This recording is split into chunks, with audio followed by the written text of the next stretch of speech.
Hello everyone, welcome back.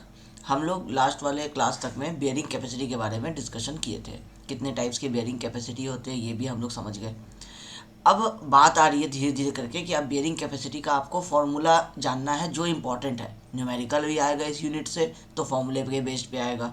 फॉर्मूले में confusion बहुत ज़्यादा होगा क्योंकि बहुत सारे टाइप के बियरिंग कैपेसिटी है।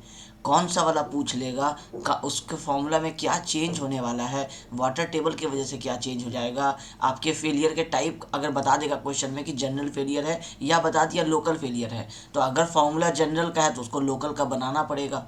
तो इसमें कन्फ्यूज़न होता है। तो कन्फ्यूज़न को ख़त्म करने का तरीका ये है कि जो लेक्चर हम आपको दे रहे हैं, ये जब तक हम लोग लगभग 3 या 4 लेक्चर तक में जब इस यूनिट का मेजर पार्ट कंप्लीट करेंगे तो उस चारों लेक्चर को ना सुनिए।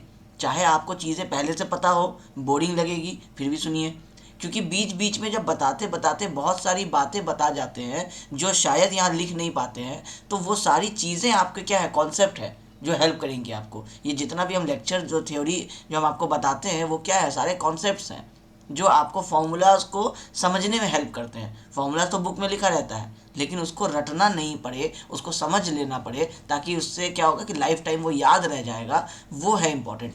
आगे आपको जब 1.5 साल बाद आप जब कॉम्पिटिटिव एग्जाम की तैयारी करने जाएंगे, उस समय भी आपको यही फॉर्मूलाज के ऊपर डायरेक्ट क्वेश्चंस आएगा, या तो न्यूमेरिकल आएगा या तो इन सब के अंदर में से कॉन्सेप्ट वाला क्वेश्चन पूछ लेगा। और इतना वास्ट है ये वाला जो फाउंडेशन इंजीनियरिंग है आपका, तो अभी समझिए कि 30 या 40% आपका सिलेबस अभी आपको दे रहा है सिर्फ इस यूनिट 5 में। अभी फाउंडेशन इंजीनियरिंग में भी अभी और 60% सिलेबस बाकी है जो हम आपको नहीं बता रहे हैं आपके सिलेबस के हिसाब से। अब उसमें ही बहुत सारा वो कॉन्सेप्ट छुपा हुआ है। तो जो हम बोलते हैं वो सुनिए, जो हम प्रोवाइड कर रहे हैं वो आपके सिलेबस का नोट्स है। ठीक है, बियरिंग कैपेसिटी हम लोग समझ गए। अब हम लोगों को बात करना है धीरे धीरे करके कि फाउंडेशन मेरा फेल कैसे कैसे होगा। अब हम आपको बताए थे लास्ट वाले क्लास में कि शेयर फेलियर होगा, सेटलमेंट फेलियर होगा।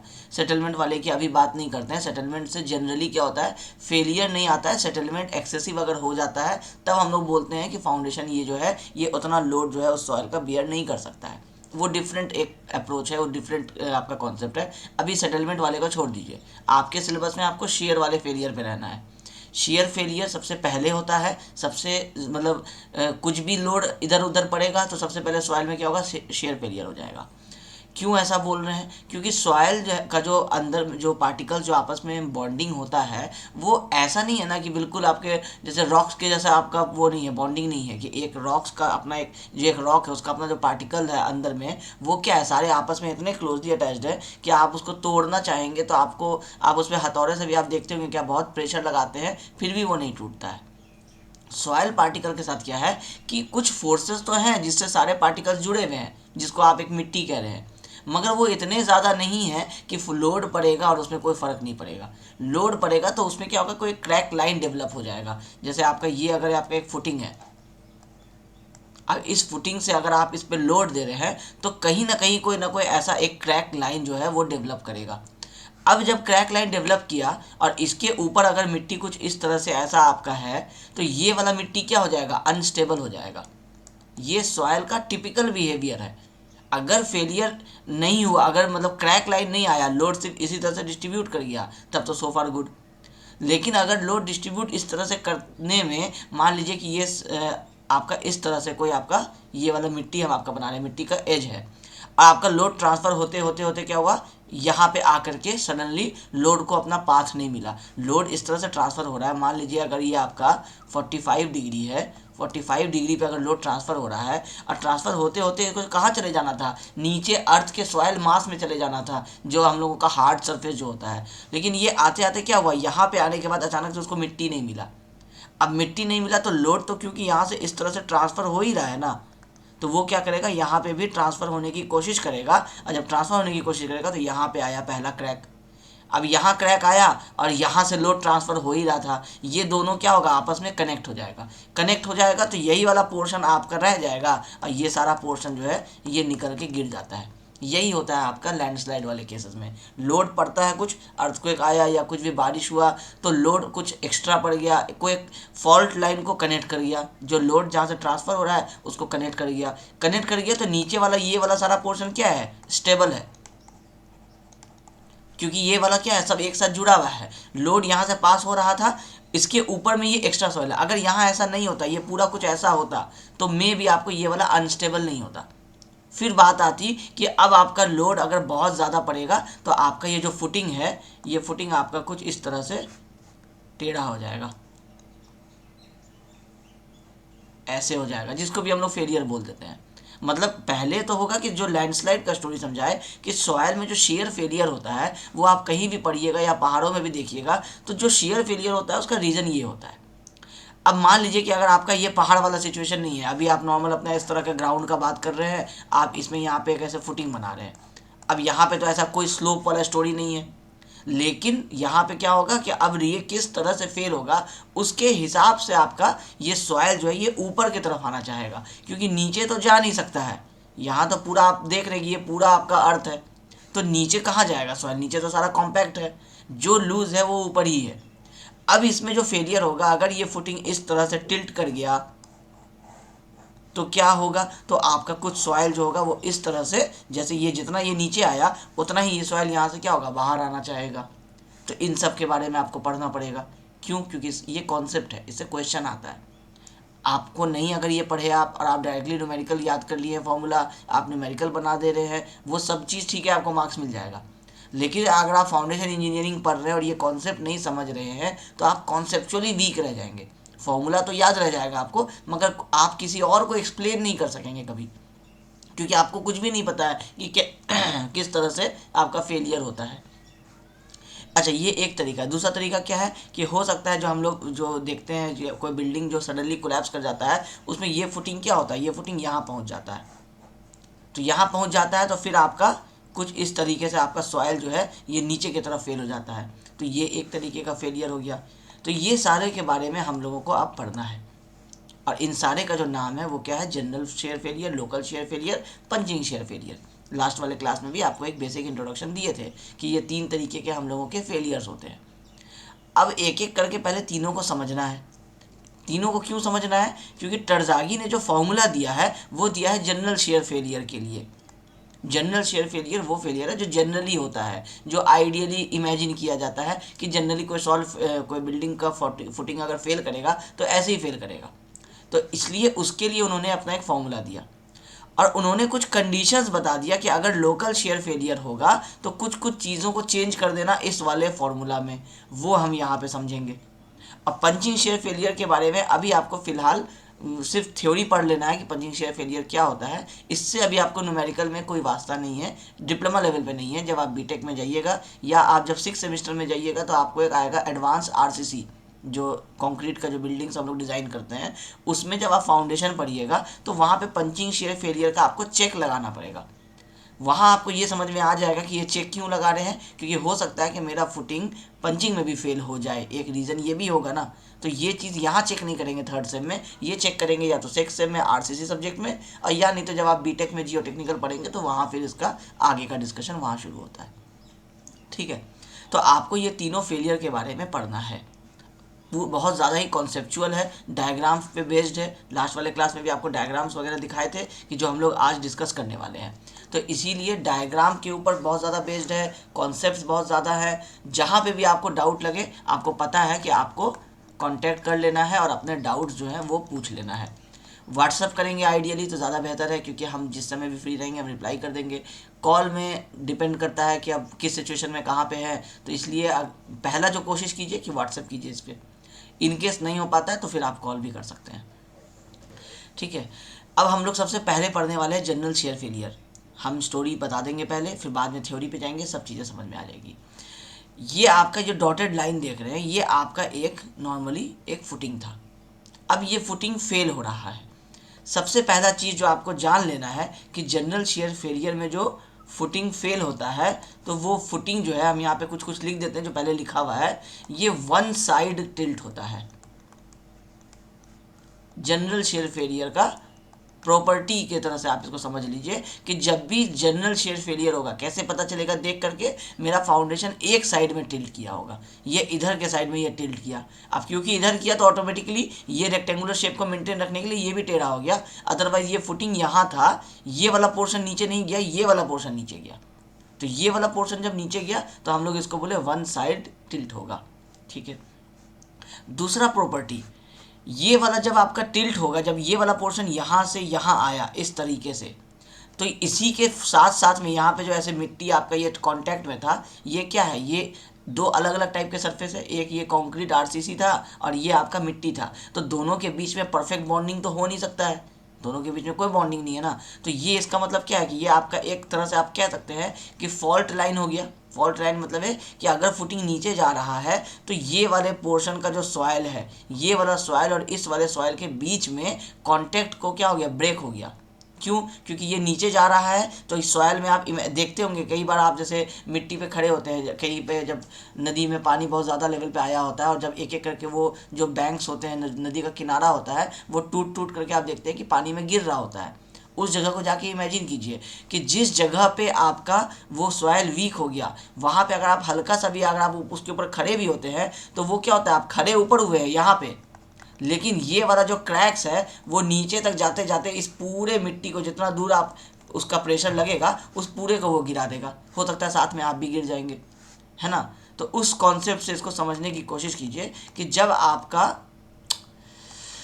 आपका ये फुटिंग जो है ये नीचे की तरफ टिल्ट होगा, तो नीचे की तरफ टिल्ट होगा तो ये अपने साथ साथ इसी फॉल्ट लाइन से क्या करेगा, मिट्टी को भी साथ साथ नीचे ढकेलेगा। जो मिट्टी पहले यहाँ से लेकर के इतने दूर तक में था, ये मिट्टी नीचे की तरफ ढकेलाएगा। ये मिट्टी जब इधर की तरफ जाएगा तो अल्टीमेटली क्या होगा, ये बाहर की तरफ आ जाएगा।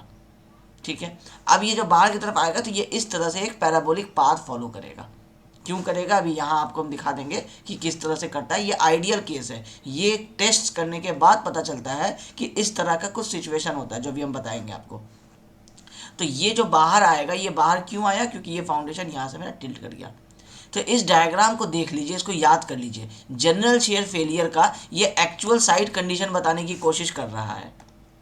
ये जो डायग्राम है आपका, ये आपको बता रहा है एक्चुअल साइट कंडीशन। कुछ ऐसा ही आपका मिट्टी जो है वो बाहर निकलना चाहेगा। डिपेंड करता है ये कितना नीचे आया है, उसी हिसाब से यहाँ कितना ऊपर आएगा। इसको बोलते हैं बल्जिंग। बल्जिंग मतलब क्या है कि जो बाहर की तरफ आ गया है। अगर फुटिंग फेल हो रहा है, ये पूरा यहाँ से इस तरह से अर्थ है, तो थोड़ा सा मिट्टी आप देखेंगे कि ऊपर की तरफ आ रहा है, तो आप समझ जाएंगे कि यहाँ से फुटिंग नीचे की तरफ जा रहा है। ये हो गया मेरा जनरल शेयर फेलियर में। ठीक है, तो एक तो हम आपको बोले थे कि वन साइड टिल्ट, ये हो गया एक प्रॉपर्टी। दूसरा प्रॉपर्टी क्या हो गया कि ये आपको डेंस वाले सैंड में इस तरह का फेलियर होता है। डेंस सैंड मतलब क्या है, कॉम्पैक्टेड वाला जो सैंड होता है, या कॉम्पैक्टेड सॉइल कह लीजिए, कि कॉम्पैक्टेड सॉइल में आपको इस तरह का फेलियर होगा। ऑब्वियसली ये सारी चीज़ें कॉम्पैक्टेड रहेंगी, मतलब बहुत अच्छा ज़मीन रहेगा, जहाँ पे बहुत अच्छा सॉइल रहेगा, वहाँ पे इस तरह का जनरल शेयर फेलियर होगा। ठीक है, अगर सॉइल थोड़ा कम कॉम्पैक्टेड है तो क्या होगा कि ये इस तरह से टिल्ट नहीं करेगा, वो थोड़ा सा क्या होगा, ऐसे नीचे की तरफ यहाँ आ जाएगा, ऐसे, मतलब इधर की तरफ नहीं जाएगा, वो वन साइड टिल्ट नहीं होगा, वो दोनों साइड उसका टिल्ट हो जाएगा। तो ये वाला भी नीचे आ जाएगा, ये वाला भी थोड़ा सा नीचे आ जाएगा, टेढ़ा होते हुए, मतलब टेढ़ा होगा, टिल्ट होगा, लेकिन क्या होगा, दोनों साइड एक्टिवेट हो जाएगा। क्यों? क्योंकि पूरा सॉइल ही क्या है, मीडियम या लूज टाइप का सॉइल है। तो सबसे अच्छा वाले सॉइल जो जनरली हम लोगों जितना जहाँ भी घर बनाते हैं, सारा हम लोगों का क्या होता है, नॉर्मली डेंस सैंड रहता है। नहीं भी रहता है तो हम लोग उसमें क्या करते हैं, कॉम्पैक्शन कर देते हैं। अब चाहे तो रोड रोलर से करेंगे, डिपेंड करता है कि किस जगह पे कर रहे हैं, या तो रोड रोलर से करेंगे, या फिर मैनुअली वो कॉम्पैक्शन वाला मशीन लेके करेंगे, या फिर वो जो वर्कर्स लोग को आप देखते हैं कि वो इस तरह से ग्राउंड में इस तरह से कुछ मार रहा होता है, एक हैवी सा लोहा का बना हुआ रहता है, वो चीज़, उससे भी हम लोग कर सकते हैं। तो इससे हम लोग क्या करते हैं, सॉयल को कॉम्पैक्ट करने की कोशिश करते हैं। क्यों करते हैं? ताकि अगर फेलियर वाला जो भी चांस हो या जो भी चीज़ होता है, वो सारा चीज़ जो है वो जनरल शेयर फेलियर की तरफ रहे। जनरल शेयर फेलियर मेरा अच्छा वाला फेलियर है लेकिन बाकी दोनों से अच्छा है। तो आइडियली जब भी कोई सैंड कॉम्पैक्टेड होता है, हार्ड सॉइल होता है, वहाँ जो फेलियर होता है वो जनरल शेयर फेलियर होता है। ये सारा कॉन्सेप्ट है आपको, ठीक है, ध्यान रखना है इन सारी चीज़ों को। किस चीज़ से कहाँ क्वेश्चन बना देगा वो आपको समझ में नहीं आएगा एग्जाम में। ठीक है, तो ये जो बल्जिंग हो रहा है, ये साइन शो कर रहा है आपको कि ये फुटिंग जो है ये इस तरह से बाहर आने वाला है, टूटने वाला है, वगैरह वगैरह। ये लाइन आपको समझ में आ गया, ये एक्चुअल वाले का कंडीशन हो गया। अब आइए कि फुटिंग के नीचे प्रेशर किस किस तरह का रहता है। फुटिंग के नीचे में ये जहाँ पे आप फुटिंग बनाए उसके नीचे ये वाला जो आप पोर्शन देख रहे हैं डॉटेड लाइंस के बीच में जो है, ये वाला आपका सबसे हाईली एक्टिवली आपका स्ट्रेस्ड रहेगा। कोई फुटिंग से लोड पड़ रहा है यहाँ, तो सब जब ये लोड यहाँ से ट्रांसफ़र होने वाला है तो सबसे मैक्सिमम लोड कौन सा सॉइल फील करेगा, जो जस्ट इसके नीचे होगा ना।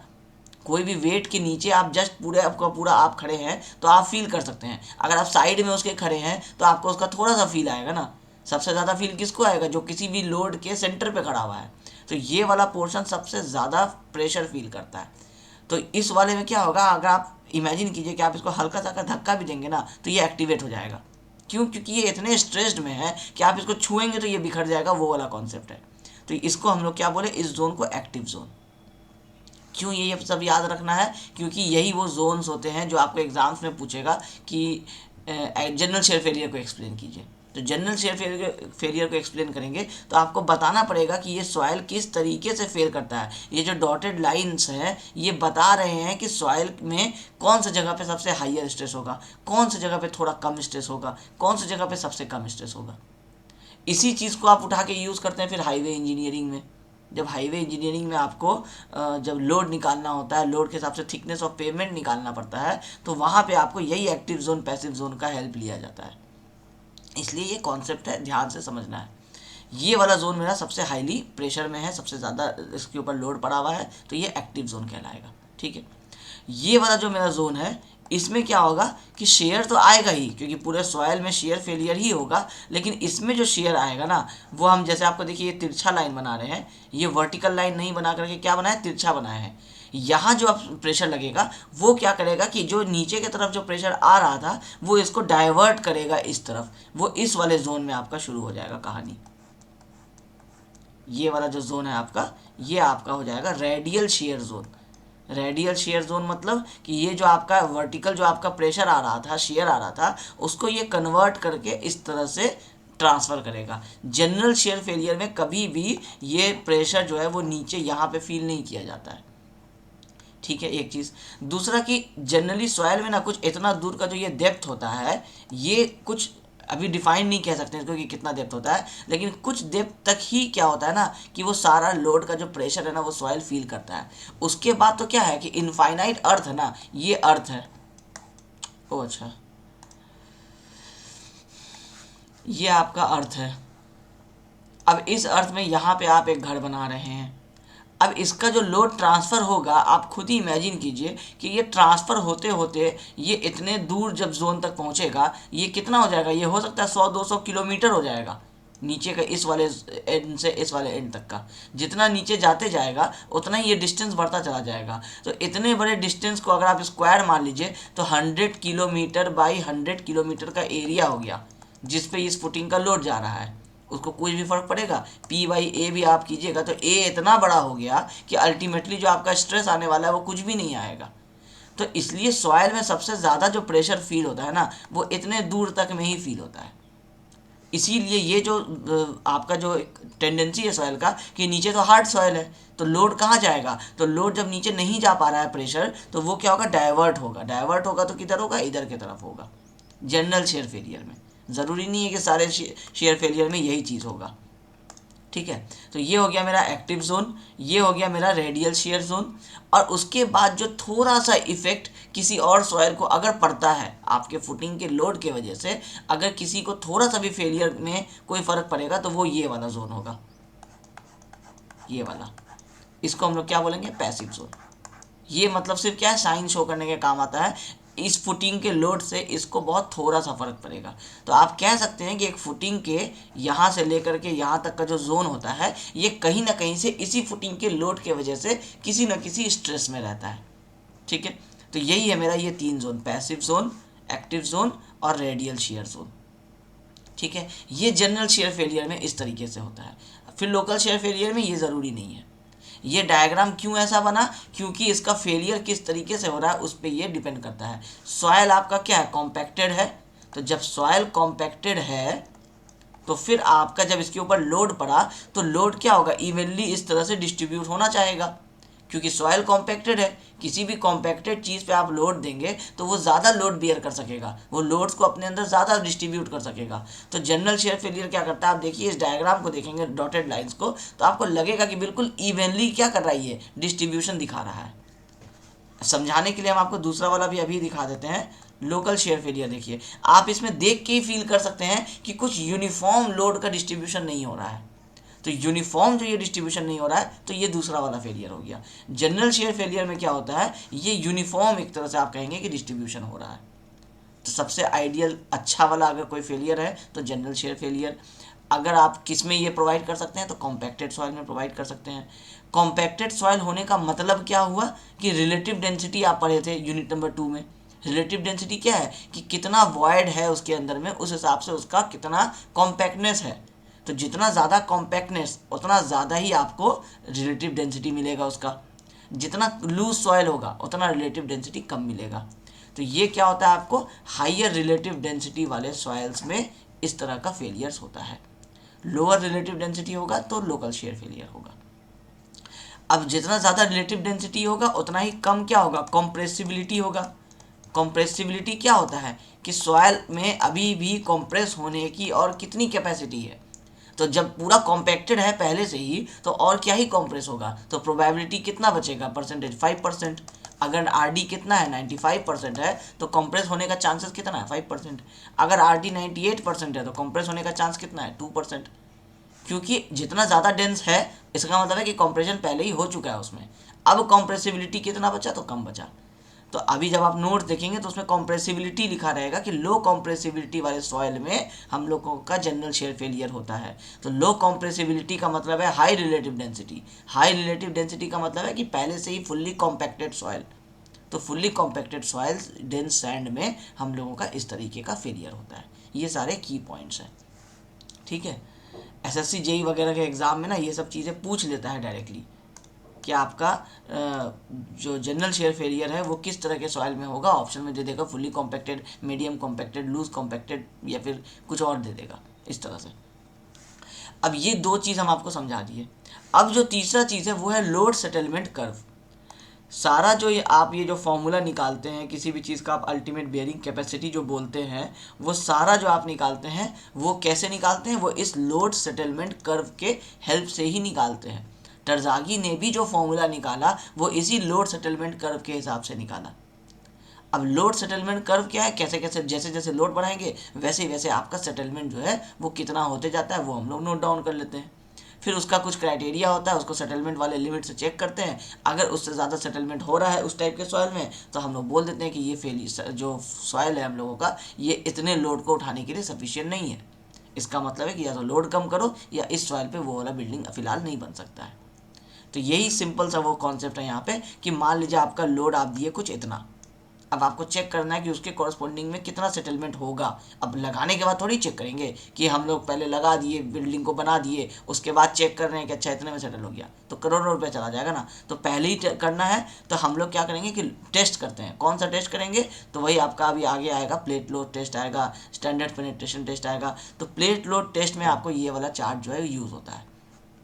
आप क्या करते हैं, एक प्लेट में टेस्ट करते हैं, प्लेट के हिसाब से आप कुछ वैल्यूज़ निकाल लेते हैं और उस हिसाब से आप उसको कुछ रूल्स है, कुछ फॉर्मूलाज है जिसमें लगा करके आप एक्चुअल का सेटलमेंट जो है वो प्रेडिक्ट करते हैं। कि प्रेडिक्ट क्या करते हैं, कैलकुलेट करते हैं कि जब प्लेट में इतना आया है तो एक्चुअल में कितना आएगा।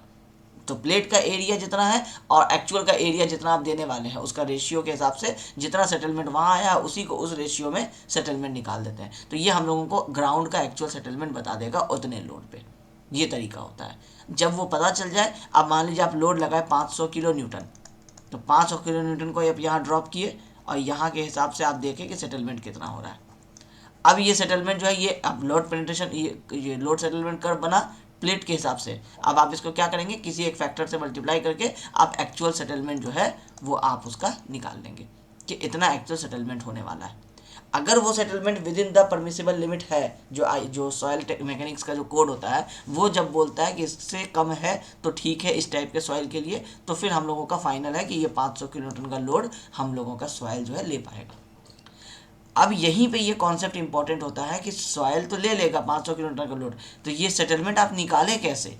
कौन से टाइप का फेलियर के लिए आप निकाले, तो वहाँ पे ये कॉन्सेप्ट आता है कि general shear failure, local shear failure, punching share failure. अब इन तीनों का, अब आपको जो हम स्टोरी अभी तक सुनाए हैं, आप उसी के हिसाब से इसको मैच करने की कोशिश करेंगे ना, तो आपको समझ में आ जाएगा कि ये 3 अलग अलग ग्राफ कैसे बना। हम आपको बोले कि सॉइल डेंस वाला होगा, डेंस वाला सॉइल जितना ज़्यादा कॉम्पैक्टेड होता है उतना ज़्यादा लोड वो बियर कर सकता है।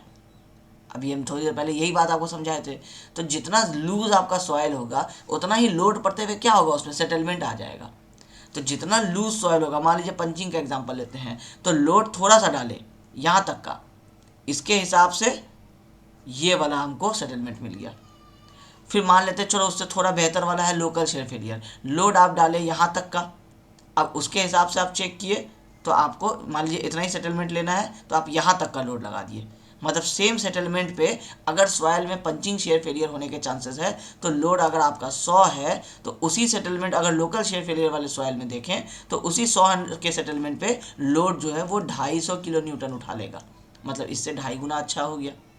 और उसी पे अगर हम लोग निकालेंगे, उसी सेटलमेंट का अगर हम लोग निकालना चाहेंगे कि मेरा जनरल शेयर फेलियर वाला अगर डेंस सैंड होता तो कितना लोड ले लेता, तो पता चला 500 किलो न्यूटन ले लेता।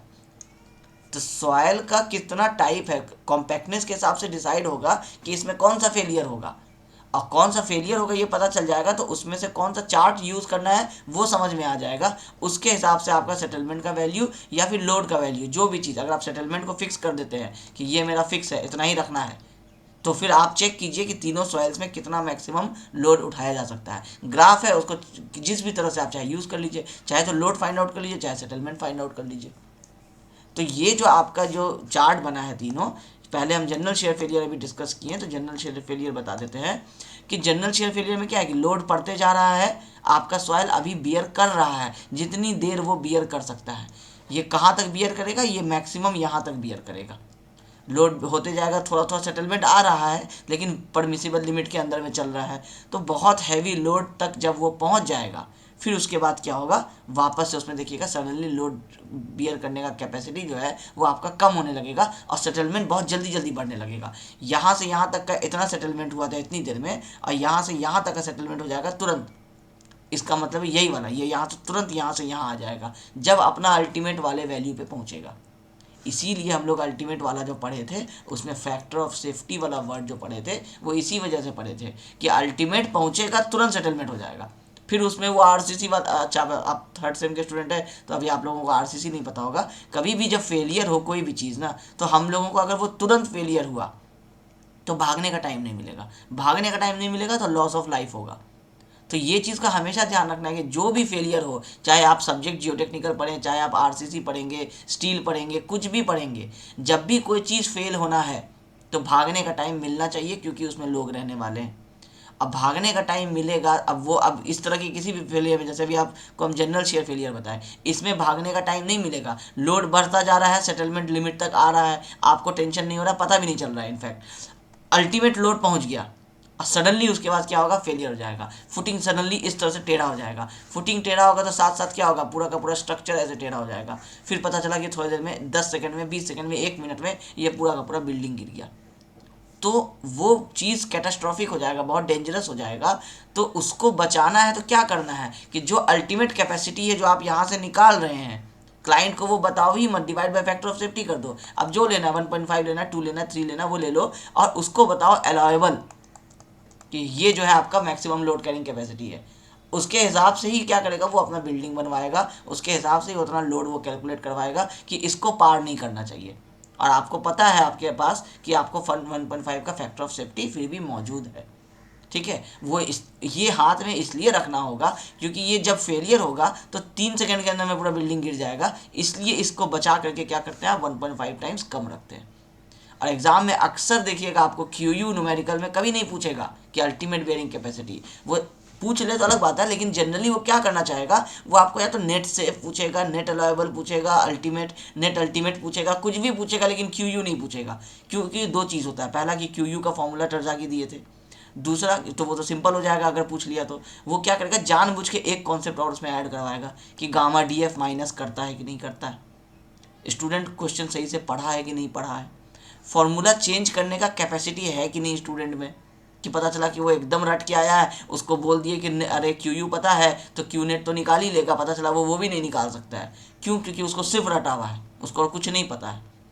तो इसलिए एग्ज़ाम में क्वेश्चन क्यू यू से नहीं पूछ करके किसी और चीज़ से ही पूछता है। कॉम्पिटिटिव एग्ज़ाम में तो ऐसा होता है कि आज तक हम लोग को जहाँ तक ध्यान है कि हम लोग क्यू यू का क्वेश्चन एक बार बनाए होंगे, तो उसके अलावा जितने भी बियरिंग कैपेसिटी है उसका क्वेश्चन 5 बार बना चुके हैं अलग अलग एग्जाम्स में जिसमें भी पूछता है। तो इसलिए ये इतना इंपॉर्टेंट है इस चीज़ को समझना कि कौन सा कॉन्सेप्ट क्यों चेंज हो रहा है, कहाँ से चेंज हो रहा है। ठीक है, तो अभी हम ये जो चार्ट हम एक साथ लगा दिए हैं। अभी आप पढ़े हैं सिर्फ लोग जनरल शेयर फेलियर, तो आपको जनरल शेयर फेलियर का ये वाला चार्ट आपको मिला है। ठीक है, अब इसका थ्योरी पढ़िए।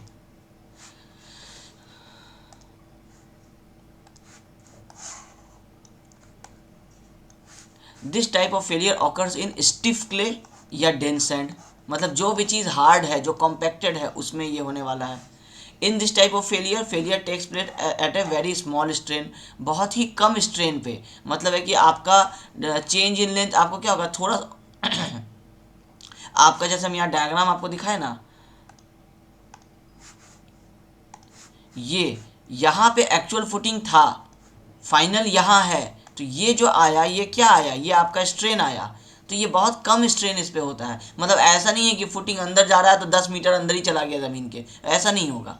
क्योंकि सैंड क्या है, कॉम्पैक्टेड है, तो कॉम्पैक्टेड है तो आपको स्ट्रेन जो होगा वो बहुत कम होगा, लेकिन फेलियर होगा तो वो किस पे होगा, कम स्ट्रेन पे होगा। तो वही चीज़ यहाँ ये आपको बता रहा है कि in this type of failure failure takes place at a very small strain, बहुत कम स्ट्रेन पे फेलियर होगा। लोकल शेयर फेलियर पढ़ेंगे तो थोड़ा ज़्यादा स्ट्रेन पे फेलियर होगा, मतलब फेलियर हुआ तो ऐसा नहीं है कि स्ट्रक्चर सिर्फ हल्का सा टिल्ट होकर रह जाएगा, उसमें क्या होगा, ज़्यादा टिल्ट हो जाएगा, क्योंकि स्ट्रेन बहुत ज़्यादा आ जाएगा, मूवमेंट बहुत ज़्यादा हो जाएगा।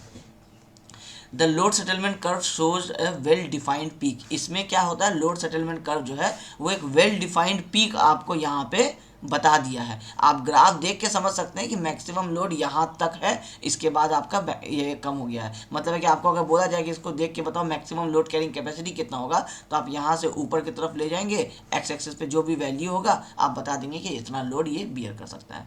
तो ये वेल डिफाइंड पॉइंट है हम लोगों के पास जनरल शेयर फेलियर में। बाकी सब में देखिए लोकल में, पंचिंग में आप नहीं बता सकते कि कहाँ पे अल्टीमेट है, फेलियर तक दिखा दिया है लेकिन आपको ये नहीं पता चल पा रहा है कि अल्टीमेट कहाँ पे है इसमें। ठीक है, at failure entire soil mass within the failure wedge participates and well defined rupture surface develop. आपका ये जो रप्चर सरफेस था, ये जो डॉटेड लाइंस देख रहे हैं, ये क्या कह रहा है, वेज मतलब होता है एक टुकड़ा। तो ये कह रहा है कि जब इस तरह का फेलियर होगा ना, तो सारा सॉयल मास का जो अलग अलग वेज है, ये एक्टिव जोन वाला वेज है, ये रेडियल शेयर वाला जोन वाला वेज है, और ये आपका पैसिव जोन वाला वेज है। वेज का मतलब ही है कि कोई सभी एक टुकड़ा एक साथ जो कंबाइंड एक टुकड़े की तरह बिहेव करेगा। तो क्या है इसमें, कह रहा है कि एक वेल डिफाइंड पाथ बनाता है जनरल शेयर फेलियर में, ये एविडेंट है, ये आप देख पा रहे हैं कि हाँ बिल्कुल बहुत एक तरह से आप कह सकते हैं कि सेंटर से यूनिफॉर्मली दोनों तरफ आपको एक पाथ दिख रहा है कि इस तरीके से आपका सॉइल जो होगा वो फेल कर रहा होगा। ठीक है, the failure is accompanied by A considerable bulging of shared mass of soil. Bulging मतलब क्या, जो सॉयल अर्थ सरफेस से ऊपर जो आपको दिख रहा था, तो जो फेलियर होगा उसमें क्या होगा, फेलियर होने के साथ साथ बल्जिंग ऑफ शेयर्ड मास हो जाएगा। जो आपका सॉयल है जिसमें शेयर आ रहा है उसमें आपको ऊपर की तरफ में बल्जिंग भी फेलियर होने के साथ साथ में दिखेगा। इससे क्या होता है, साइंस पता चलते हैं कि अच्छा ये फेल हो रहा है। ठीक है, there is only marginal difference between the load causing local shear failure and general shear failure. Local shear failure जो होगा जब आप आगे पढ़ेंगे उसमें और जनरल शेयर फेलियर में बहुत ज़्यादा लोड का डिफरेंस नहीं है, बहुत थोड़ा थोड़ा सा ही फ़र्क है, सिर्फ आपको एंगल ऑफ इंटरनल फ्रिक्शन का है उसमें फ़र्क पड़ता है। एंगल ऑफ इंटरनल फ्रिक्शन जिसको हम लोग फाई बोलते हैं, जो हम आपको बताए थे कि सॉयल मास इस तरह से है तो ये जो एंगल बना रहा है यही एंगल ऑफ फ्रिक्शन कहलाएगा। तो सॉयल का एक एंगल ऑफ अपना फ्रिक्शन होता है, ये फाई जो है इसके ऊपर में ये ज़्यादातर डिपेंड करता है। लोड में अगर आप देखेंगे तो बहुत ज़्यादा फर्क नहीं होगा, मतलब 500 किलो न्यूटन पे अगर जनरल शेयर फेलियर हो रहा है तो हो सकता है कि 460 पे 470 पे आपको लोकल शेयर फेलियर होगा।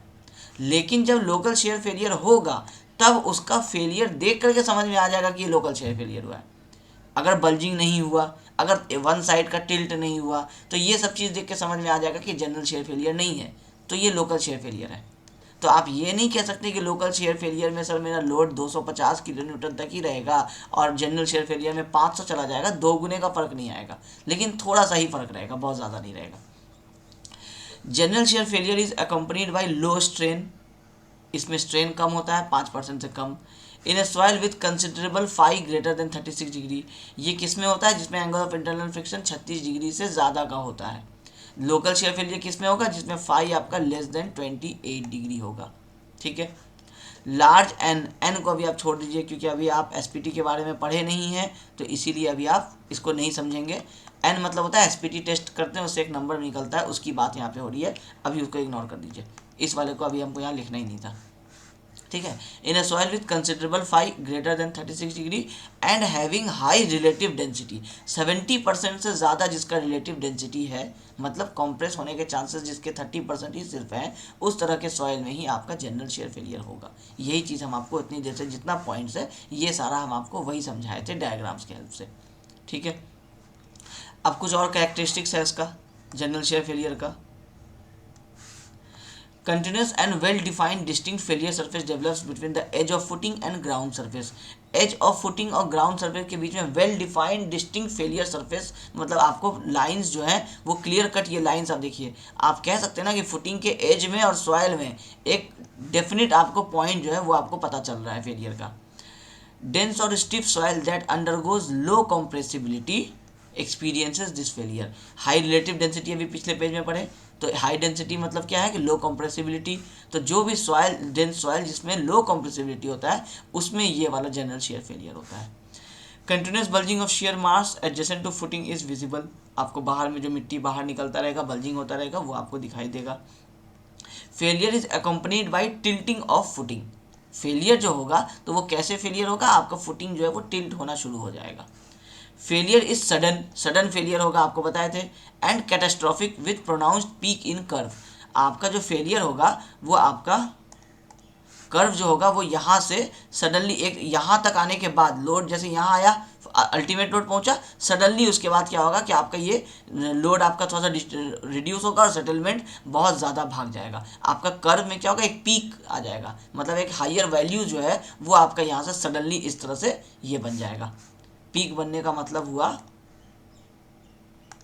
कि कर्व यहाँ तक आपका ठीक चल रहा था, स्ट्रेट लाइन कह सकते हैं आप, फॉलो कर रहा था, यहाँ से एक पीक बना देगा इस तरह से कि एक हायर वैल्यू आएगा, उस पर फेल करेगा, लोअर वैल्यू पे आ जाएगा। ठीक है। The length of disturbance beyond the edge of footing is large, जो आपका लेंथ ऑफ डिस्टर्बेंस है, जैसे ये फुटिंग था आपका, तो हम आपको दिखाया कि यहाँ से लेकर के यहाँ तक इतने दूर तक में आपको ये दिख रहा था इस तरह से, ऐसा और ऐसा, ऐसा, मतलब है कि इतने दूर का पोर्शन को वो क्या करेगा? टेंशन दिया हुआ रहेगा, उतना दूर आपके एक फुटिंग के लोडिंग से डिस्टर्ब रहेगा।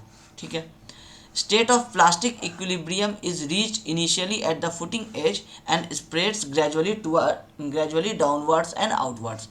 प्लास्टिक इक्विलिब्रियम रीच करता है। अब प्लास्टिक इक्विलिब्रियम क्या हुआ? इलास्टिक के बारे में आप सुने हैं, इलास्टिक लिमिट, उसी तरह से आप एक प्लास्टिक लिमिट के बारे में भी सुने होंगे। जैसे आप अगर सोम में थर्ड सेम में अभी तो शायद पता नहीं आप पढ़े होंगे कि नहीं, इस तरह से एक माइल्ड स्टील का आप जब पढ़े होंगे, इसको स्ट्रेस स्ट्रेन डायग्राम बोलते हैं। फर्स्ट ईयर में भी शायद मेरे हिसाब से पढ़े होंगे। तो स्ट्रेस स्ट्रेन डायग्राम क्या बताता है ना, ये एक्चुअली में ये जो डायग्राम है ये बता रहा है कि अगर एक माइल्ड स्टील पे, जो Fe250 का स्टील होता है, जो सॉफ्ट स्टील हुआ, माइल्ड स्टील पे अगर आप टेस्ट करेंगे, अगर आप उसमें स्ट्रेस देंगे तो उसमें स्ट्रेन किस तरह से आएगा, वो चीज़ का ये दर्शाता है ये डायग्राम। कुछ देर तक ये हुक्स लॉ को फॉलो करेगा, फिर उसके बाद क्या होगा कि थोड़ा सा और स्ट्रेस बढ़ाएंगे तो सडन एक पीक आएगा उसमें, फिर उसके बाद ये जोन यहाँ से क्या होगा? इलास्टिक लिमिट आ जाएगा। इलास्टिक लिमिट के बाद से यहाँ तक ये प्लास्टिक लिमिट चलता है, मतलब प्लास्टिक जोन चलता है। ये इलास्टिक जोन हो गया, ये प्लास्टिक जोन हो गया। अब प्लास्टिक जोन में आपका स्ट्रेस थोड़ा सा भी बढ़ेगा तो बहुत ज़्यादा उसमें स्ट्रेन आ जाएगा, वो आपको देख के यहाँ से यहाँ तक पता चल रहा है। तो प्लास्टिक इक्विलिब्रियम का मतलब होता है कि अभी प्लास्टिक जोन में आ चुका है लेकिन अभी इक्विलिब्रियम में है।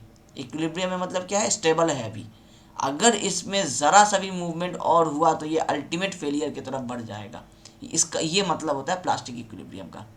तो सॉइल में जब आपका प्लास्टिक इक्विलिब्रियम का स्टेट पहुंच जाता है, state of plastic equilibrium is reach initially at the footing edge. सबसे पहले फुटिंग के एज पे पहुंचता है प्लास्टिक इक्विलिब्रियम का केस। लोड जहां पड़ रहा है वहीं से सबसे पहले फेलियर होना शुरू होता है।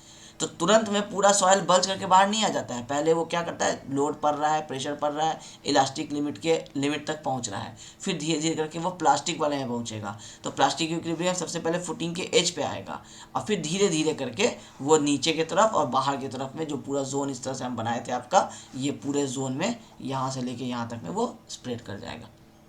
इसीलिए ये सडन होता है क्योंकि प्लास्टिक इक्विलिब्रियम पहुंचा हुआ रहता है। जितने देर तक वो सेटल कर रहा था तब तक इलास्टिक था। अब जब अल्टीमेट लोड पहुंचने की बारी आई तो सडनली प्लास्टिक हुआ, अब पूरा का पूरा इस तरह से फेल हो जाएगा। ये कॉन्सेप्ट है फेलियर का, ये समझ में आना पड़ता है क्योंकि इससे क्वेश्चंस पूछे गए हैं हमेशा से। कॉम्पिटिटिव एग्जाम्स में भी, थ्योरीज में भी पूछ सकता है कि आपके कितने टाइप्स ऑफ शेयर फेलियर्स हो सकते हैं सॉइल में, इसका थ्योरी एक्सप्लेन कीजिए। 6 मार्क्स में दे सकता है, 4 मार्क्स में दे सकता है। तो तीनों टाइप्स को थोड़ा थोड़ा ही सही लेकिन एक्सप्लेन करना पड़ेगा। हम आपको मैक्सिमम चीज़ें यहाँ बता दी हैं। अब आपको इसमें से जितना पॉइंट्स याद रह जाता है आप एग्जाम में उतना लिख दीजिए। पूरा लिख देंगे तो ऑब्वियसली आपको पूरे मार्क्स मिलने के चांसेस रहते हैं, लेकिन इतना भी ज़्यादा नहीं लिख देना कि 4 मार्क्स का थ्योरी पूछा है और आप सिर्फ जनरल शेयर फेलियर को ही 2 पेज में एक्सप्लेन कर दिए, फिर अभी आपको फिर उसके बाद लोकल शेयर फेलियर भी करना है और पंचिंग भी करना है। तो पॉइंट्स हम सारे बता दिए हैं, आप इसमें से जितना एक्सप्लेन कर सकते हैं। अब सेम चीज़ आ जाइए अब इसमें लोकल शेयर फेलियर में। लोकल शेयर फेलियर में क्या होगा, दोनों साइड आप देखिए, ये भी आपका यहाँ से टिल्ट होके यहाँ पहुँच रहा है, ये भी यहाँ से यहाँ पहुँच रहा है, और ये बाहर की तरफ नहीं भेज रहा है प्रेशर, ये नीचे की तरफ भेज रहा है, लेकिन वर्टिकली भी नहीं भेज रहा है। थोड़ा मतलब थोड़ा जनरल शेयर फेलियर, थोड़ा पंचिंग शेयर फेलियर, दोनों का मिला जुला असर है। पंचिंग शेयर फेलियर भी आप एडवांस में देख ही लीजिए, ये है पंचिंग शेयर फेलियर। पंचिंग पूरा नीचे जा रहा है, लोकल वाला जनरल वाला ऐसे जा रहा था, ये क्या है, ये बीच का रास्ता पकड़ा हुआ है अभी। तो ये वाला जो फेलियर हुआ, ये वाला हुआ मेरा general share local shear failure. Local वाला कब होता है, जब सॉइल में नीचे वॉइड्स थोड़ा ज़्यादा हो, इसका मतलब है रिलेटिव डेंसिटी थोड़ा कम हो, और इसके वजह से कॉम्प्रेसिबिलिटी जो है वो हम लोगों का थोड़ा ज़्यादा हो जाएगा, मतलब कंप्रेस होने के चांसेस ज़्यादा हैं। तो थोड़ा कम लोड पर भी ये क्या करेगा, ये ज़्यादा से ज़्यादा नीचे सेटल कर जाएगा। तो ये क्या है कि एक वेल डिफाइंड पाथ बाहर की तरफ ऐसा नहीं बना रहा है, ये यहीं पे आकर के एंड हो जा रहा है। अब इसमें जब आपका लोड पड़ेगा उसके हिसाब से जब आपका सेटलमेंट होगा तो वो क्या होगा, ग्रेजुअली लोड पड़ता रहेगा, सेटलमेंट होता रहेगा, होते होते होते अल्टीमेटली एक पॉइंट पे आकर के फेल हो जाएगा, पता भी नहीं चलेगा। इसलिए इसका जब आपका लाइन बनता है, जो ग्राफ बनता है, इसमें आपको देखिए सिर्फ यहाँ पे आप एक फील कर सकते हैं, इस पॉइंट पे एक आपका एक जंक्शन आप फील कर सकते हैं, लेकिन वेल डिफाइंड नहीं है, ये आपके फीलिंग के ऊपर है कि आप इस पॉइंट को यहाँ पे एक चेंज हो रहा है, ये चीज़ फील कर सकते हैं कि नहीं। ये वाला हो जाएगा आपका फेलियर पॉइंट, और इस पॉइंट पे मैक्सिमम लोड आएगा और उसके बाद क्या होगा, फेलियर हो जाएगा सडनली। ठीक है, तो इसमें क्या है, लोकल शेयर फेलियर में वेल डिफाइंड पीक नहीं मिल रहा है। जो फेलियर हो रहा है उसमें जो वेजेस हैं, ये वाला आपका अब एक्टिव पैसिव और वो आपका रेडियल वाला स्टोरी नहीं रहेगा। ये अब आपका क्या होगा कि इस तरीके से ये सबसे ज़्यादा स्ट्रेस्ड रहेगा, ये उससे थोड़ा कम स्ट्रेस्ड रहेगा और फिर फेल हो जाएगा। बल्जिंग का साइन थोड़ा सा इसमें शो होगा, बहुत ज़्यादा नहीं होगा मगर थोड़ा सा शो होगा। तो पैसिव जोन जो है उसका देखिए एग्जैक्टली कुछ इस तरह से वेज नहीं बना हुआ है, मतलब आप ये नहीं कह सकते हैं कि यहाँ पे नो स्ट्रेस होगा, आप ये नहीं कह सकते हैं, यहाँ भी नो स्ट्रेस होगा ये नहीं कहा जा सकता है। क्यों, क्योंकि आप इसका वेल डिफाइंड पाथ ही नहीं पता चलता है, तो कैसे बताएंगे कि किस में कौन सा इफेक्ट आ रहा है। तो इम्पॉर्टेंट पॉइंट ये थोड़ा मीडियम टू लूज सॉइल में इस तरीके का फेलियर होता है। दूसरा कि हाई रिलेटिव डेंसिटी होगा, सॉरी लो रिलेटिव डेंसिटी होगा और हाई कॉम्प्रेसिबिलिटी होगा, उस जगह पे ये वाला फेलियर होगा। एंगल ऑफ इंटरनल फ्रिक्शन जो है वो लेस देन 28 डिग्री होगा।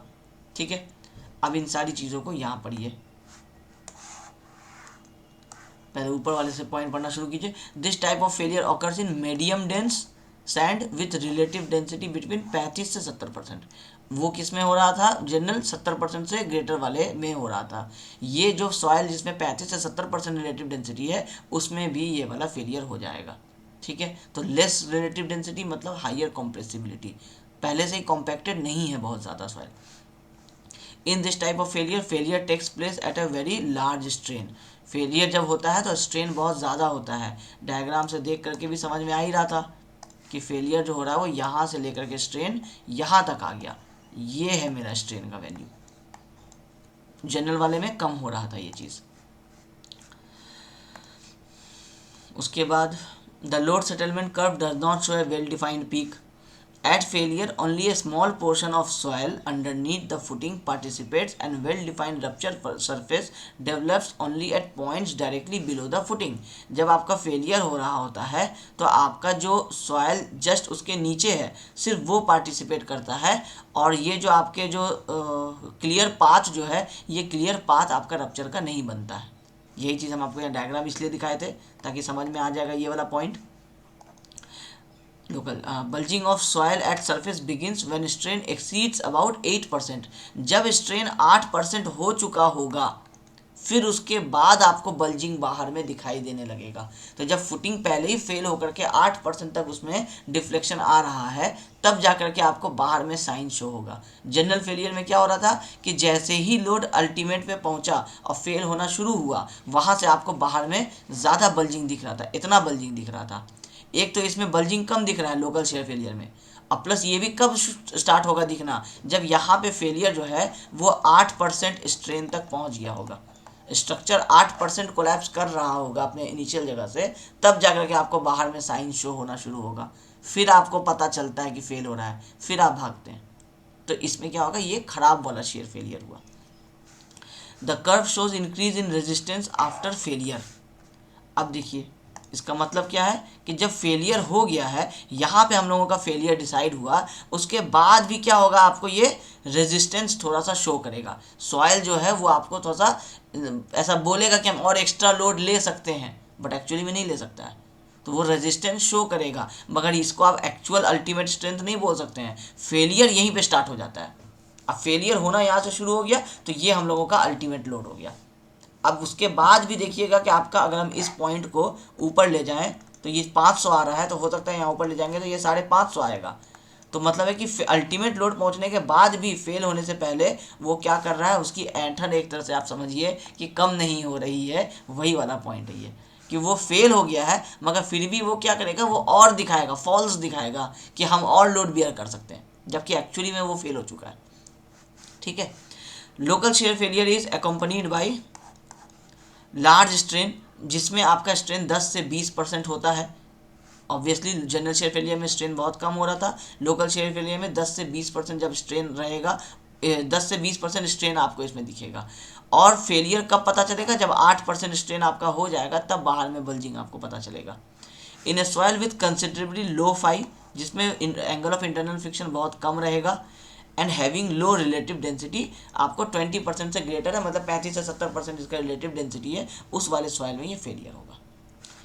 अब एंगल ऑफ इंटरनल फ्रिक्शन, ये जो हम आपको बताया अभी जनरल शेयर फेलियर में ग्रेटर देन 36 डिग्री, इसमें फाई लेस देन 28 डिग्री, ये जो हम आपको बता रहे हैं, ये एंगल ऑफ इंटरनल फ्रिक्शन का स्टोरी भी थोड़ा सा समझ लीजिए, आपको अब डाउट रह जाएगा, फिर आप बाद में पूछेंगे, हम अभी एडवांस में बता देते हैं। एंगल ऑफ इंटरनल फ्रिक्शन एक तरह से क्या होता है ना कि सॉयल का स्टेबिलिटी शो करता है। सॉयल का स्टेबिलिटी मतलब आप एक सॉयल को रखें हैं ऐसे और एक सॉयल को आप रखें हैं ऐसे, तो आप क्या कहेंगे कि ये वाला सॉयल ज़्यादा स्टेबल है। क्यों?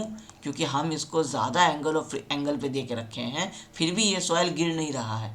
इसके ऊपर बच्चे खेल रहे हैं, फिर भी ये सॉयल नहीं गिर रहा है, मतलब कुछ हल्का अमाउंट का लोड भी है इसके ऊपर। हालांकि ये कंसिडर नहीं किया जाता है, कंसिडर किया जाता है कि नॉर्मली बिना किसी प्रेशर के एक सॉयल आप रखिए, सॉयल जितने पे जा करके अपने आप को इक्विलिब्रियम मेंटेन करा लेगा, वो उस समय जो एंगल बनेगा वो एंगल ऑफ इंटरनल फ्रिक्शन कहलाता है। तो इसका एंगल ऑफ इंटरनल फ्रिक्शन आप कह सकते हैं ना कि ये फाई जो है ये लो है आपका, और इसका जो फाई है ये ज़्यादा है आपका। तो जितना ज़्यादा फाई, इसका मतलब उतना ज़्यादा स्टेबल सॉइल, उतना ज़्यादा स्टेबल सॉइल मतलब जनरल शेयर फेलियर की तरफ जाएगा। जितना एंगल ऑफ इंटरनल फ्रिक्शन कम, इतना इसका मतलब है कि उतना सॉइल जो है वो इतना, जो आप भले उसको रखे होंगे ऐसे, लेकिन 5 दिन के बाद 10 दिन के बाद वो अल्टीमेटली यहाँ तक आकर के सेटल किया, और उसके बाद आप देख रहे हैं कि अब इससे ज़्यादा और ये सेटल नहीं हो रहा है। इसका मतलब है कि इस सॉइल का जो एंगल ऑफ इंटरनल फ्रिक्शन था वो कुछ इतना ही एंगल है, इतना ही डिग्री।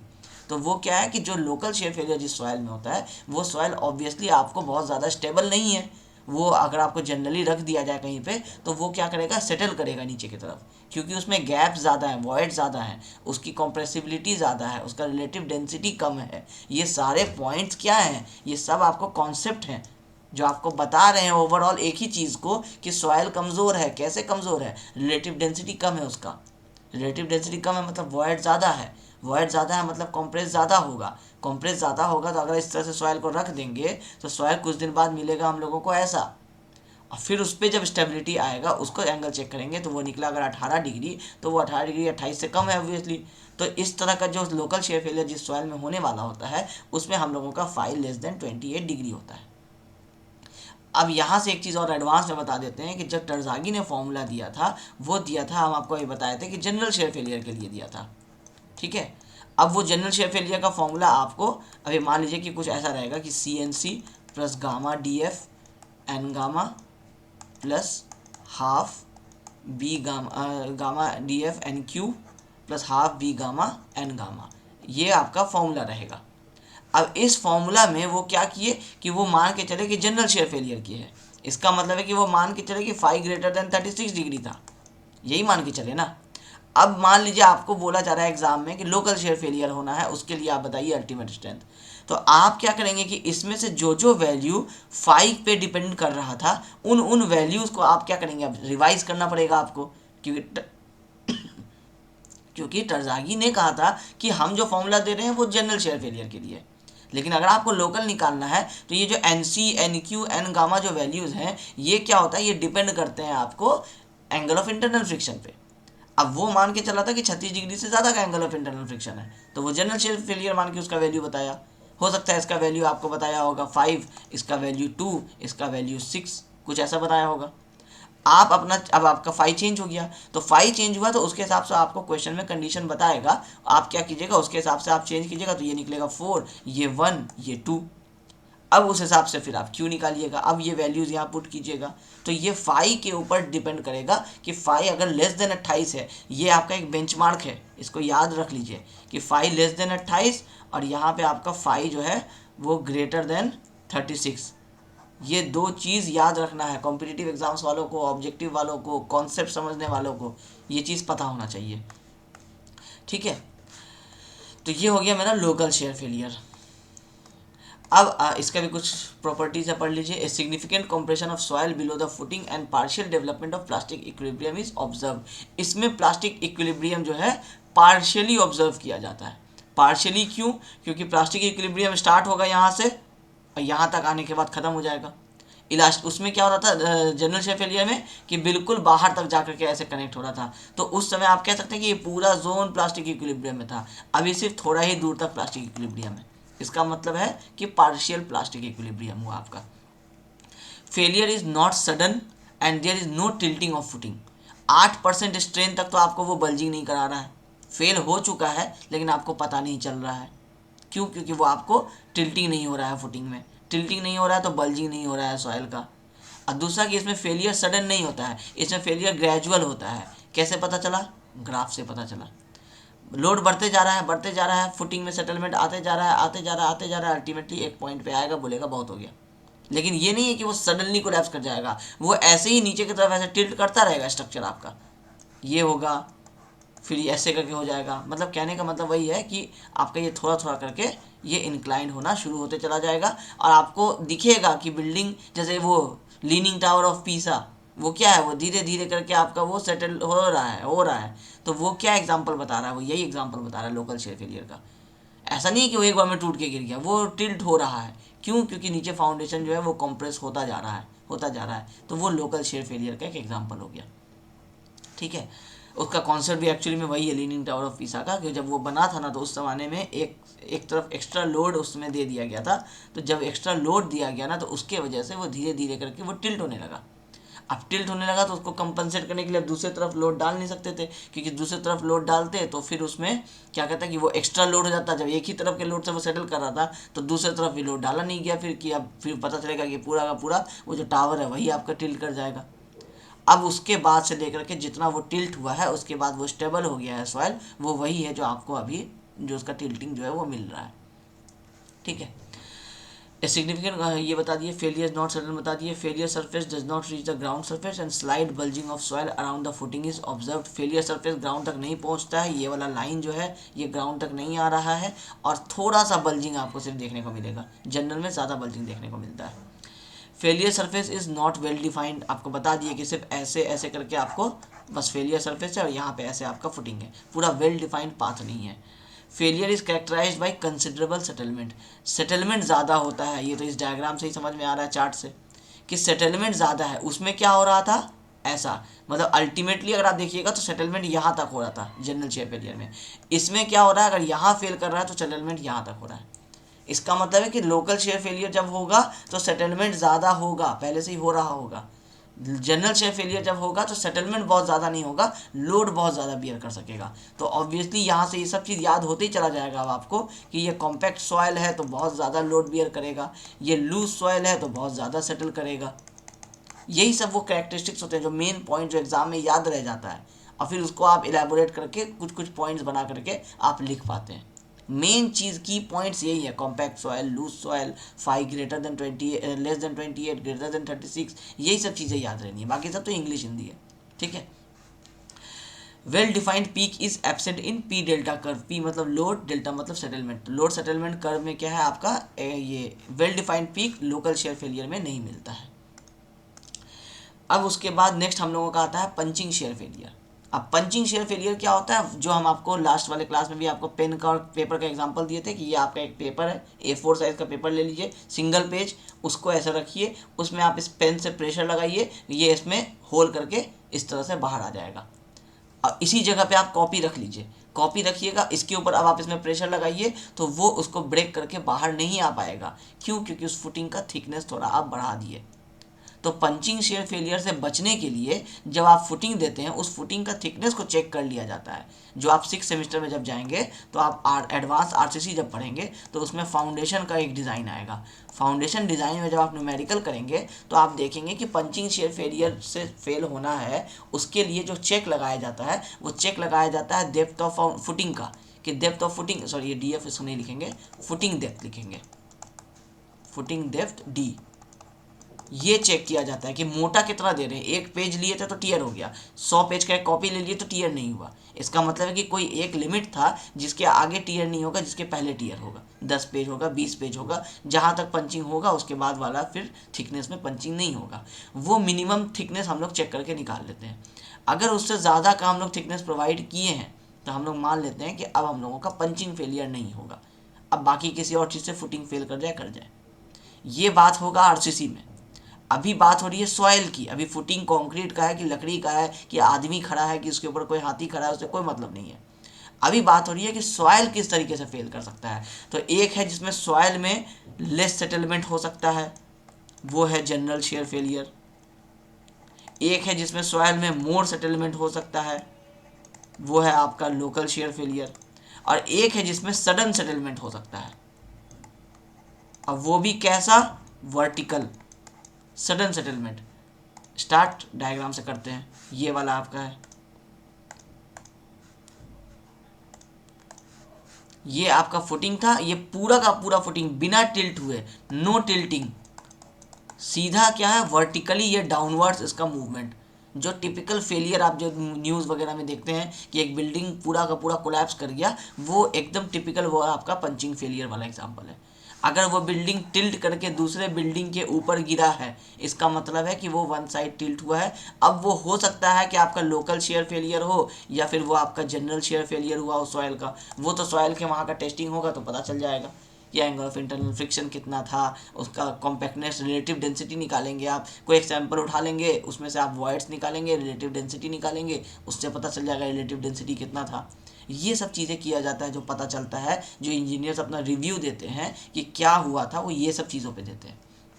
ठीक है। तो पंचिंग शेयर फेलियर क्या है, ये ग्राउंड है, ये ग्राउंड में डायरेक्टली सडनली नीचे की तरफ सेटलमेंट हो जाएगा। इसका जो आपका जोन रहेगा, जो एक्टिव कह लीजिए, पैसिव कह लीजिए, वो सारा क्या रहेगा, सॉइल के नीचे वाला, बस ये पहला वाला वेज। अब आप देखिए एक एक करके सारे वेजेस जो है वो चेंज होते चले गए। सबसे पहले वाले में क्या था, ये जो लोकल था, वेल डिफाइंड, आपको ये देखिए 1 2 इसको हम लोग जोन 1 बोलते हैं, इसको जोन 2 बोलते हैं, ये भी जोन 2 हो जाएगा, ये जोन 3 हो जाएगा। सारे लाइंस आपस में देखिए आपके कनेक्टेड हैं, ठीक है। इस वाले में थोड़ा सा थर्ड वाला पैसिव वाला जोन कनेक्टेड नहीं मिला, बाकी 2 जोन आपको एक्टिवली मिले। इसमें सिर्फ एक जोन अब आपका बचा, सिर्फ ये एक्टिव वाला जोन। लोड पड़ेगा, अगर पंचिंग फेलियर होना है, वही कैरेक्टरिस्टिक है सॉइल का, तो ये वर्टिकली ये इतना दूर वाला सबसे ज़्यादा प्रेशर लेगा, प्रेशर लेते लेते लेते क्या करेगा, सडनली फेल कर जाएगा, ठीक है। इसका लोड सेटलमेंट कर्व देखिए, ये समझ में आ गया, ये समझ में आ गया। इसमें कोई बल्जिंग बाहर में नहीं शो होता है, देखिए ये लाइंस यहीं पे आकर के एंड हो गए हैं, कोई बल्जिंग नहीं है बाहर में, no science. Local shear failure में थोड़ा सा बल्जिंग, वो भी कब, जब 8% स्ट्रेन पहुंच गया तब दिखा, और जनरल शेयर फेलियर में तो ठीक ठाक सा आपको बल्जिंग दिख जाता है। इसमें क्या होता है कि बहुत ज़्यादा लोड ही नहीं उठा पाता है सॉइल। जब पंचिंग शेयर फेलियर होना होता है तो जैसे जैसे थोड़ा सा लोड बढ़ा, सडनली आपका क्या होगा, क्योंकि सॉइल में क्या है कि आपका वॉइड्स बहुत ज़्यादा है या सॉइल आपका वहाँ पे बहुत वीक है, वो सडनली आपका फुटिंग जो है नीचे आ गया।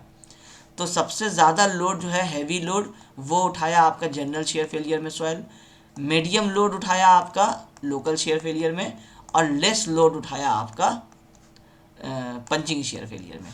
तो इसका जो आप देखिए लोड सेटलमेंट कर्व, ये अल्टीमेट अगर आप इसका यहाँ कहीं ढूंढते हैं तो इसके कॉरस्पॉन्डिंग ये सिर्फ इतना ही लोड उठा पा रहा है। इसमें भी वेल डिफाइंड पीक आपको नहीं मिल रहा है। तो पंचिंग में भी जब फेलियर होता है बिल्डिंग, तो वेल डिफाइंड आपको नहीं पता होता है कि एग्जैक्टली कितने किलो न्यूटन के बाद फेल होने वाला है। सॉइल की प्रॉपर्टीज वैसी होगी इसलिए आपका फेल कर गया होगा। ज़रूरी नहीं है कि कॉन्ट्रैक्टर जो बिल्डिंग बनाया वो बिल्डिंग ही जिम्मेदार होगा अकेला, हो सकता है कि सॉइल भी जिम्मेदार होगा। तो जब भी बिल्डिंग बनाना पड़ता है हमेशा उसके पहले एक इंजीनियर से आपके साइट को दिखाना पड़ता है। वो इंजीनियर जो आपका बिल्डिंग का ड्राइंग आपको देने वाला है वो आपके साइट को देखेगा, समझेगा कि कहीं ये दलदल वाला पोर्शन है जहाँ पानी जमा रहता है, या फिर ये बहुत हार्ड रॉकी टाइप का सॉइल है। उस हिसाब से वो आपको बताएगा कि कितना फुटिंग आपको प्रोवाइड करना है। सारी चीज़ें जुड़ी होती हैं एक दूसरे से, ठीक है। तो लोड सेटलमेंट कर्व में जो सबसे कम लोड बियर करता है वो आपका पंचिंग शेयर फेलियर में करता है। सबसे एक्सेसिव सेटलमेंट अगर देखिएगा तो किस में होता है, पंचिंग शेयर फेलियर में होता है। एविडेंट भी है कॉन्सेप्ट से, और डायग्राम ये लोड सेटलमेंट कर्व से भी आपको समझ में आ रहा है ये चीज़। अब जल्दी जल्दी इसका भी थ्योरी पढ़ लीजिए, बहुत ज़्यादा कुछ है नहीं इसमें भी, सारी चीज़ें हम आपको समझा ही चुके हैं।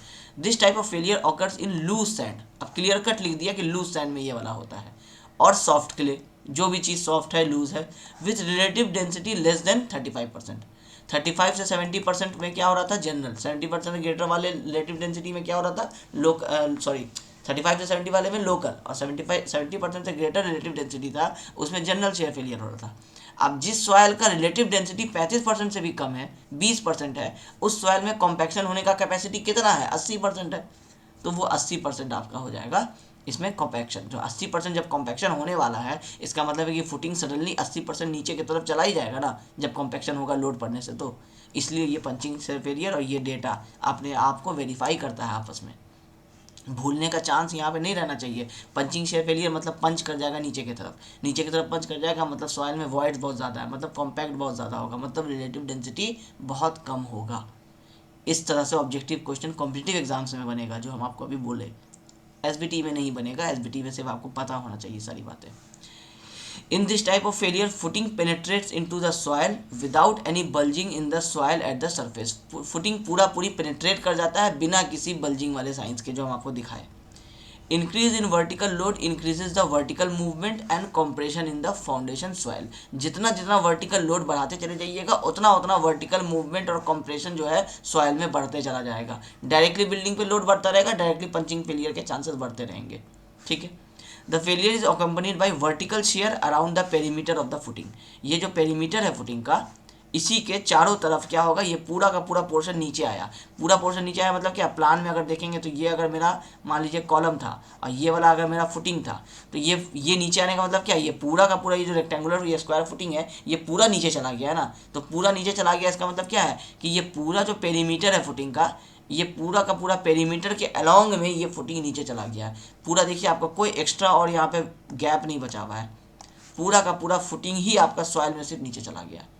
तो जब आप आगे आरसीसी में कैलकुलेशन करेंगे ना, तो वहाँ देखिएगा पेरीमीटर का कैलकुलेशन भी उसमें यूज़ करते हैं। 6 सेमेस्टर वाला जो हम बता रहे थे, जो डेप्थ निकालिएगा उसमें जो एरिया वहाँ पे आप लीजिएगा ना, वो पेरीमीटर इंटू हाइट कीजिएगा, तब जाके वो एरिया निकलेगा। उसमें सिर्फ L इंटू बी वाला एरिया नहीं करते हैं, एडवांस में बता रहे हैं, आप आगे जब देखेंगे तो वहाँ आपको ये वाला लेक्चर काम आ जाएगा। The failure is accompanied by vertical shear बता दिए। At failure soil outside the loaded area does not participate. जैसे ही लोडिंग एरिया है, ये मेरा फुटिंग है, ये मेरा लोडिंग एरिया है ना, इतने दूर इसका लोड आ रहा है, जैसे ही शेयर आपका फेलियर होगा पंचिंग वाला, तो ये जो सॉइल्स है, ये सब अपना कोई रोल नहीं प्ले करेंगे, ये एज इट इज़ रह जाएंगे। पूरा सिर्फ उतना ही दूर का सॉइल फेल होगा जितना दूर आपका ये फुटिंग नीचे की तरफ जा रहा है। ठीक है, यही है इस लाइन के कहने का मतलब। And there will be no movement of soil on the sides of the footing. कोई ऐसा सॉइल जो वो इधर से इधर और इधर से इधर, जो आप अभी जनरल शेयर फेलियर में पढ़ रहे थे, थोड़ा सा आप लोकल शेयर फेलियर में भी ऐसा पढ़ रहे थे, पंचिंग में ऐसा कुछ नहीं है। पंचिंग में सिर्फ एक ही मूवमेंट की बात होगी, वो होगा वर्टिकल डाउनवर्ड्स वाला मेरा मूवमेंट। कोई एंगल ऑफ इंटरनल फ्रिक्शन का इसमें कोई डिस्कशन नहीं, सिर्फ रिलेटिव डेंसिटी याद रखना है कि रिलेटिव डेंसिटी आपका 35% से भी कम है, मतलब कॉम्प्रेस होने के चांसेस जो है वो आपके ज़्यादा है। This type of failure occurs in a soil of very high compressibility, हम एक्सप्लेन कर ही दिए हैं। फेलियर पैटर्न ऑब्जर्व नहीं कर सकते हैं, पता ही नहीं चलता, सडनली आप बैठे हैं घर में, घर गिर गया आपका। Bulging of soil around the footing is absent, कोई बल्जिंग नहीं होता है।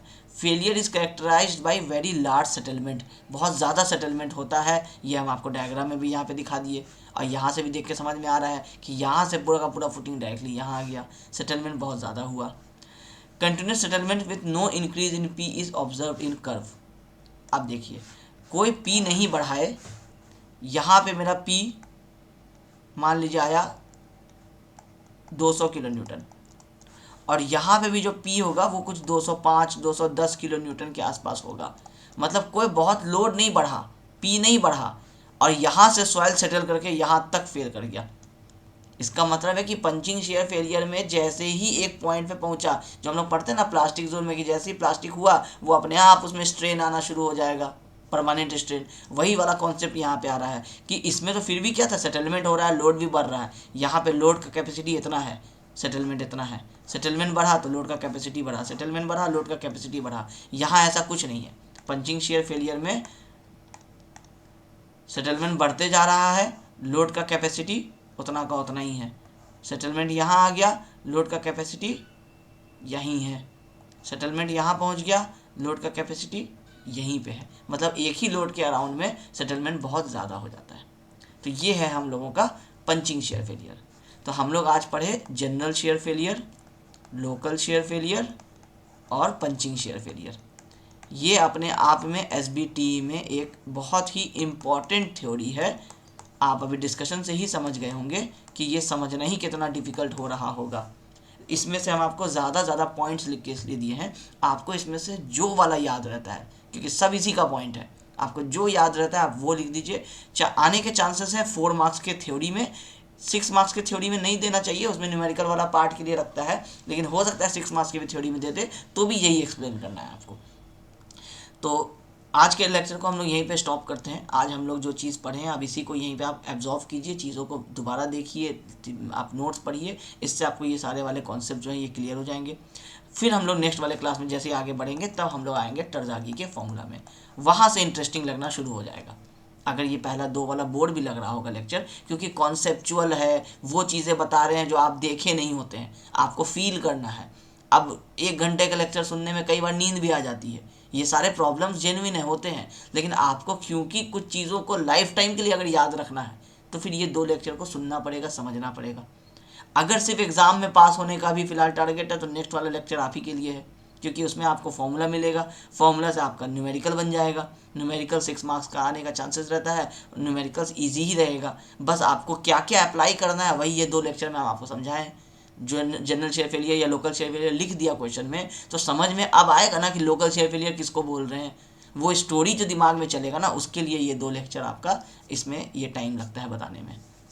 ठीक है, तो आज के लेक्चर को यहीं पे स्टॉप करते हैं। नेक्स्ट हम लोग टरज़ागी के फॉर्मूला में आगे बढ़ेंगे।